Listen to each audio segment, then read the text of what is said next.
I never thought I'd see my parents again, especially not across a courtroom where they were trying to take everything I'd worked for. But there they sat, my mother adjusting her fake pearls and my father straightening his tie like they were attending some social event instead of attempting legal robbery. The fluorescent lights buzzed overhead in the Missoula courthouse, casting harsh shadows that seemed fitting for this moment. My hands trembled as I gripped the edge of the defendant's table, watching my attorney Jacob shuffle through papers with the kind of calm confidence I desperately needed to borrow. 26 years old, and I was still that scared little girl hiding her babysitting money in a shoebox under her bed, terrified they'd find it and take it away. The bailiff's voice echoed through the room as he announced the case. Henderson versus Henderson, regarding claimed emotional debt and financial restitution. Emotional debt. Those words still made my stomach turn. My parents had actually convinced themselves, and apparently their lawyer, that I owed them money for the emotional trauma of my emancipation 8 years ago. They claimed I had stolen their investment in my upbringing by cutting contact, and now they wanted compensation for their lost parental rights. The audacity was breathtaking, even for them. I could feel their eyes boring into the back of my head, probably calculating how much my small business was worth, how much they could squeeze from the life I'd built brick by brick after escaping their suffocating control. Judge Morrison entered with the kind of presence that commanded immediate silence.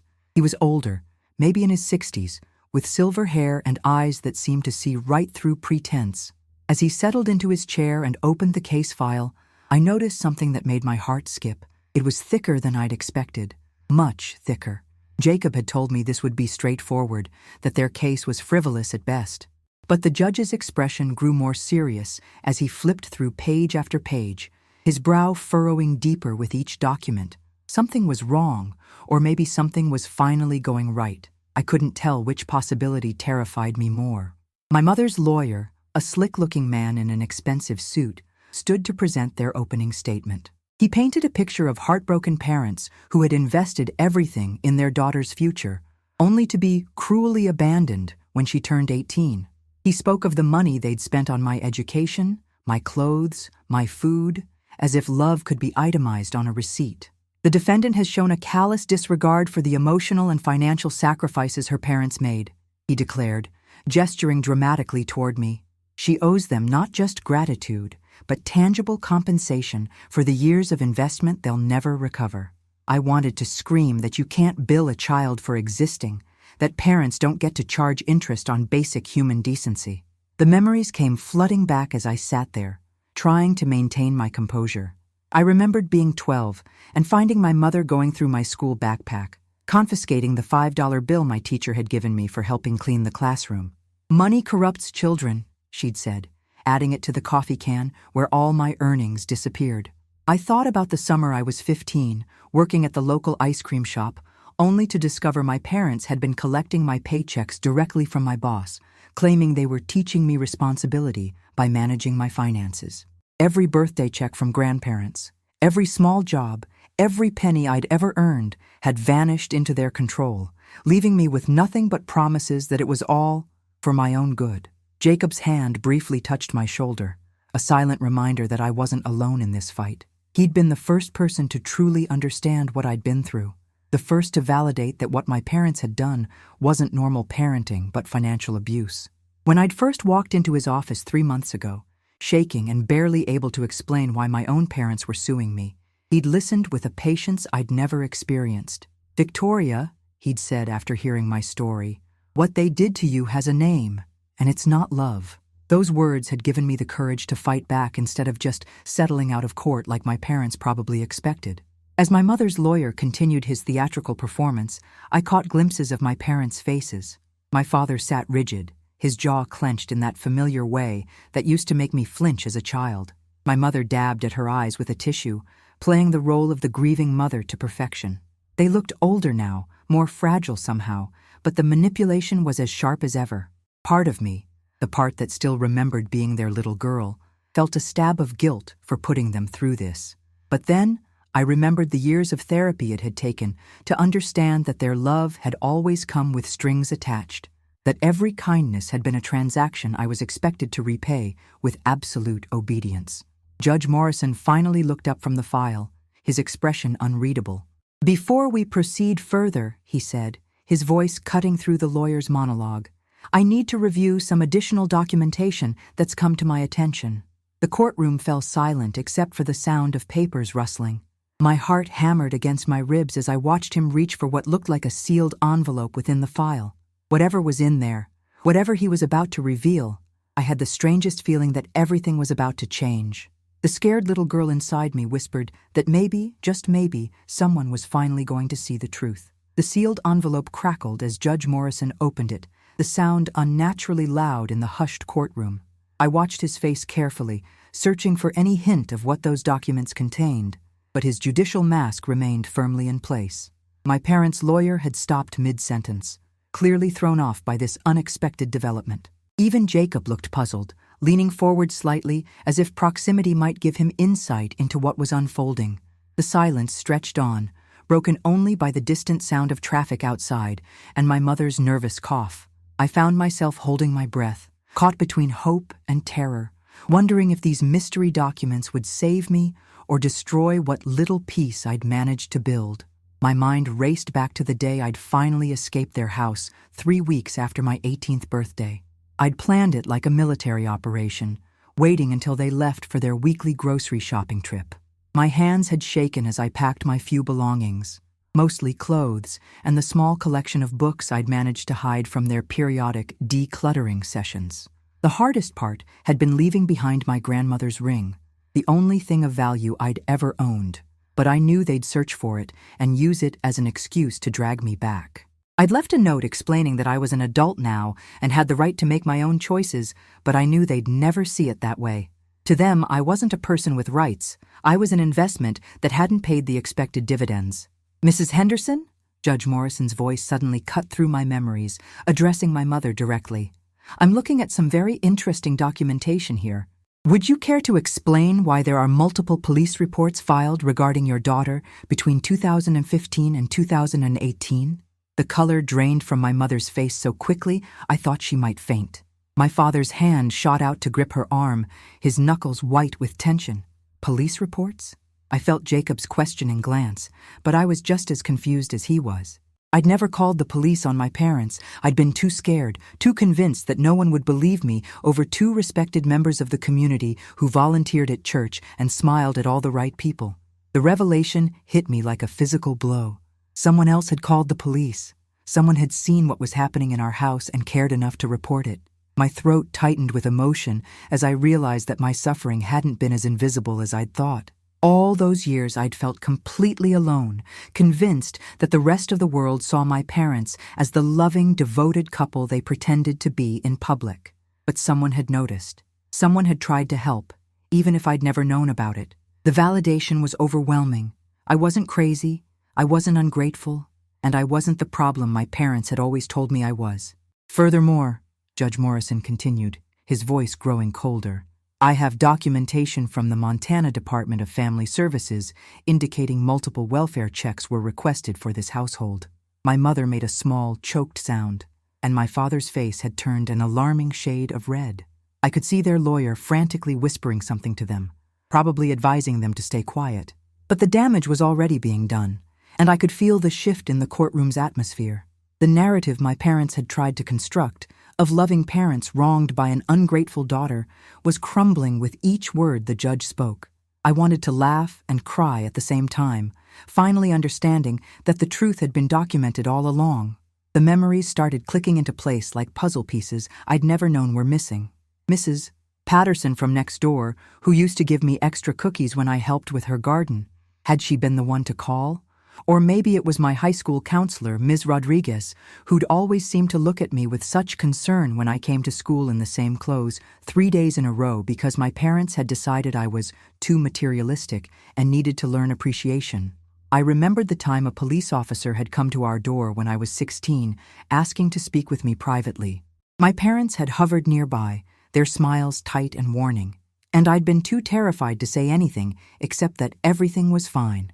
The officer had left his card anyway, telling me to call if I ever needed anything. I'd hidden that card like treasure until my mother found it during one of her room searches and threw it away. "Your Honor," my parents' lawyer interjected, his voice strained, These alleged reports are from years ago and have no bearing on the current financial matter at hand. But Judge Morrison held up a hand to silence him, his attention still focused on the documents before him. On the contrary, Counselor, these reports paint a very clear picture of a pattern of behavior that directly contradicts your client's claims of being loving, supportive parents. He looked up, his gaze moving between my parents with obvious disapproval. I'm seeing reports of financial abuse, emotional manipulation, and what appears to be systematic isolation of a minor child. Each word felt like vindication, like someone finally speaking the truth I'd been too afraid to voice for so many years. The weight of those words, financial abuse, emotional manipulation, systematic isolation, settled over me like a blanket of validation I'd never expected to receive. For years, I'd questioned my own memories, wondering if I was being dramatic or ungrateful.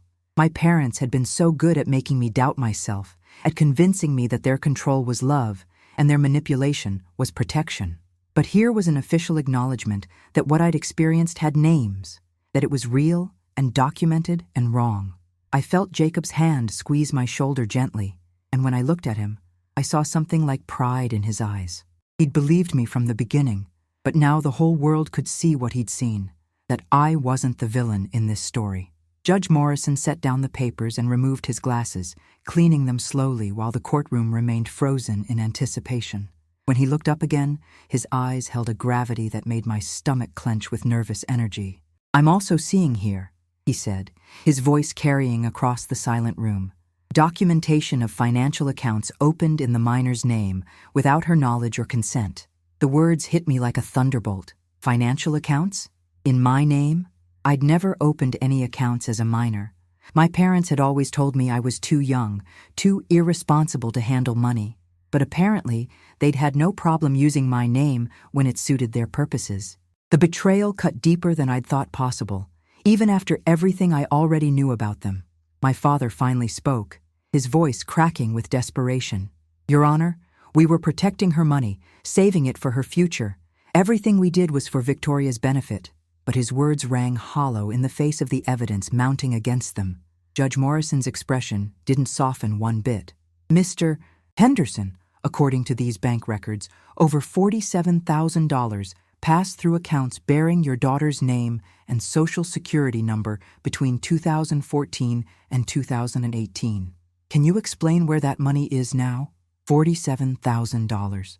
The number echoed in my head like a scream. That was more money than I'd ever imagined having.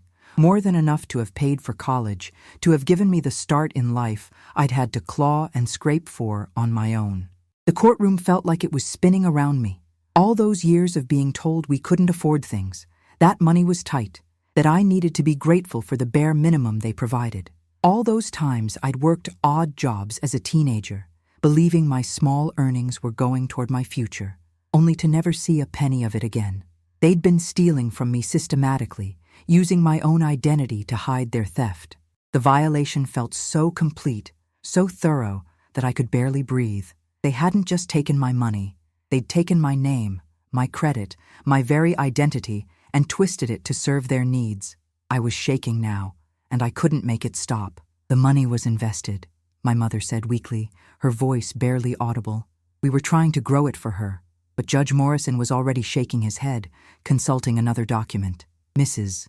Henderson, these records show multiple cash withdrawals, payments to credit card companies, and what appears to be personal expenses charged to these accounts. This doesn't look like investment activity to me." Each revelation was like another nail in the coffin of their credibility. I could see my parents' lawyer frantically scribbling notes, probably trying to figure out how to salvage a case that was imploding before his eyes. The confident demeanor he'd displayed earlier had completely evaporated, replaced by the desperate scrambling of someone watching their strategy crumble in real time. Jacob leaned over and whispered, "Victoria, did you know about any of this?" I shook my head, not trusting my voice to remain steady. How could I have known? I'd been a child, completely dependent on them for information about the world. When they told me something, I believed it because I had no choice. When they said the money I earned was being saved for my future, I trusted them, because what child expects their parents to lie about something so fundamental? The scope of their deception was staggering. They'd built an entire financial empire on my back while keeping me in poverty and ignorance. Every time I'd asked about college funds or savings, they'd made me feel guilty for even thinking about money, telling me that good children didn't worry about such things. Furthermore, Judge Morrison continued, and I could hear the anger creeping into his professional tone, I have documentation showing that these accounts were used as collateral for loans taken out by the parents, loans that were never disclosed to the minor whose credit was being utilized. My parents' house, their car, probably half their lifestyle, had been built on money stolen from me. The irony was bitter.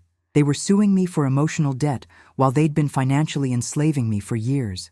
Every comfort they'd enjoyed, every luxury they'd afforded themselves, had been purchased with my stolen identity and my stolen future. The child in me wanted to scream at the unfairness of it all, but the adult I'd become felt something colder and more satisfying: vindication. The judge's voice grew even more stern as he addressed my parents directly. Mr. and Mrs. Henderson, what you've described as parental investment, appears to be systematic financial abuse of a minor child. The evidence suggests you used your daughter's identity to access funds and credit that legally belonged to her, then denied her access to her own money while claiming it was for her protection. My mother was crying now, but they weren't the manipulative tears she'd shed earlier. These were the tears of someone whose carefully constructed lies were falling apart in public. My father sat rigid beside her, his jaw working silently as if he was trying to find words that could somehow explain away the inexplicable. The silence that followed felt different from the earlier tension. This wasn't anticipation anymore. This was the quiet that comes after a bomb has exploded, and everyone is assessing the damage. I could feel the eyes of everyone in the courtroom on my parents, and for the first time in my life, they were seeing what I'd always seen. The masks had finally slipped completely, revealing the people who had systematically destroyed their own daughter's financial future while claiming to love her. I should have felt triumphant, but instead, I felt hollow, grieving for the parents I'd always wished I had, and finally accepting that they'd never existed at all. The people sitting across from me were strangers who happened to share my DNA, nothing more. Judge Morrison closed the file with a decisive snap that seemed to echo through my bones. The sound felt final, like the closing of a door I'd been trying to shut for 8 years. Based on the evidence presented, he began, his voice carrying the weight of absolute authority, this court finds that the plaintiff's claim of emotional debt is not only without merit, but appears to be a continuation of the financial abuse documented in these files. The words washed over me like a wave of relief so intense I thought I might collapse. After years of doubting myself, of wondering if I really was the ungrateful daughter they'd painted me as, an official voice of justice was declaring that I had been the victim, not the perpetrator. The validation was almost too much to bear. Furthermore, the judge continued, his gaze fixed sternly on my parents, this court is deeply troubled by the evidence of identity theft and financial fraud perpetrated against a minor child by her own parents. Identity theft, financial fraud. The clinical terms somehow made it feel more real, more serious than the vague sense of wrongness I'd carried for so long. My parents weren't just bad parents. They were criminals who had used their position of trust to systematically rob their own child. The magnitude of their betrayal was finally being acknowledged by someone with the power to do something about it. I could see my father's hands trembling now, the confident patriarch facade completely shattered. My mother's lawyer made one last, desperate attempt to salvage their case. Your Honor, my clients were young parents trying to do their best in difficult circumstances. Perhaps their methods were misguided, but their intentions were always to provide for their daughter's future. But Judge Morrison's expression remained unmoved. Counselor, good intentions don't excuse criminal behavior. The road to financial ruin is paved with parents who thought they knew better than the law. His words cut through their lawyer's excuses like a knife through paper. There would be no sympathy here, no understanding nods for parents who had meant well while destroying their child's life. The judge turned his attention to me, and for a moment, his stern expression softened slightly. Ms. Henderson, this court not only dismisses the plaintiff's case in its entirety, but also finds grounds for you to pursue criminal charges and civil restitution for the financial abuse you suffered. Criminal charges. The words sent a shiver through me that was part fear, part excitement. For so long, I'd been told that what happened in our family was private, that outsiders wouldn't understand, that I was being dramatic. But here was a judge telling me that what they'd done was serious enough for criminal prosecution. The scared little girl inside me wanted to hide, but the woman I'd become felt a fierce satisfaction at the thought of finally holding them accountable. Jacob squeezed my hand under the table, and I could see the mixture of professional satisfaction and personal joy in his eyes. He'd fought for me when I couldn't fight for myself, believed in me when I couldn't believe in myself. "Victoria," he whispered, "you did it. You actually did it." But I knew I hadn't done this alone. It had taken a village of people I'd never even known about. The neighbors who called police, the teachers who filed reports, the social workers who documented everything. All those people had seen my suffering and cared enough to create a paper trail that would eventually lead to this moment. I wasn't alone, and I never had been. As the judge prepared to deliver his final ruling, I caught sight of my parents one last time. My mother was sobbing openly now, her carefully applied makeup streaking down her cheeks. My father sat like a statue, his face gray with shock and defeat. Part of me, the part that still remembered being their little girl, felt a stab of pity for them. They looked so small, so broken, nothing like the towering figures of authority they'd been in my childhood. But then I remembered the $47,000, the stolen identity, the years of lies and manipulation. They had made their choices, and now they would face the consequences. "This court hereby orders," Judge Morrison announced, his voice ringing with finality, "that the plaintiffs pay all court costs and attorney fees for the defendant. Additionally, this court is referring this matter to the District Attorney's Office for potential criminal prosecution and advises the defendant of her right to pursue civil damages for the financial abuse she suffered." The gavel came down with a sound like thunder, and suddenly it was over. The case that had consumed my thoughts and dreams for months was finished, and I had won more completely than I'd ever dared to hope.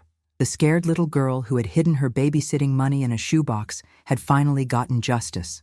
As people began to file out of the courtroom, I remained seated, overwhelmed by the magnitude of what had just happened. My parents walked past without looking at me, their lawyer hurrying them toward the exit with urgent whispers about damage control and appeals. But I knew there would be no appeals, no last-minute reversals. The truth had finally come to light, documented and witnessed and officially acknowledged. I was free, not just from their lawsuit, but from the guilt and self-doubt that had haunted me for years. For the first time since I'd walked out of their house 8 years ago, I felt truly, completely free. 6 months later, I stood in the doorway of my expanded bakery, watching the morning rush of customers who had become like family to me. The insurance money from the restitution case had allowed me to finally pursue my dreams without the constant fear of financial ruin hanging over my head. Jacob stopped by every Tuesday for his usual coffee and blueberry muffin, and we'd developed a friendship that went far beyond our professional relationship. The criminal charges against my parents had resulted in probation and community service, but more importantly, they'd been ordered to pay back every penny they'd stolen, plus interest and damages. Sometimes I still woke up expecting this new life to disappear, but each morning brought fresh proof that I was finally, truly free. The therapy sessions had been harder than the court case in some ways, forcing me to confront not just what my parents had done, but how their actions had shaped every relationship and decision in my adult life. Dr. Martinez helped me understand that healing wasn't about forgetting the past, but about reclaiming my power to write my own future.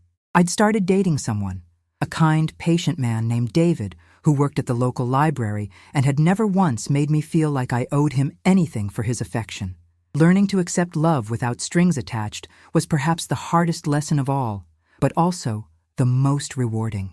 Every day, I practiced believing that I deserved good things simply because I existed, not because I'd earned them through suffering.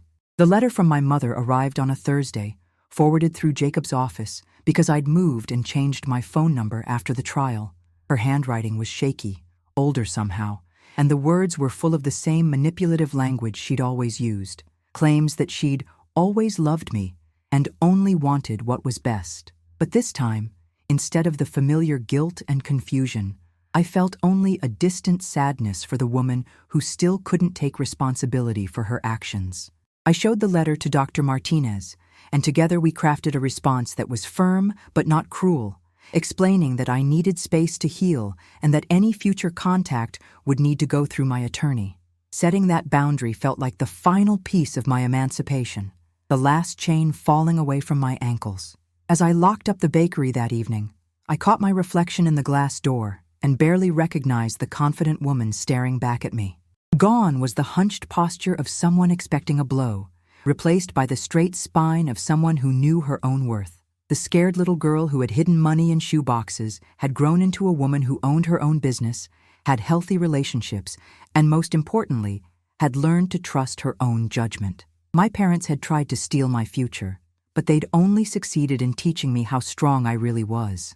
The best revenge, I discovered, wasn't making them pay. It was building a life so beautiful and authentic that their absence from it felt like a gift rather than a loss.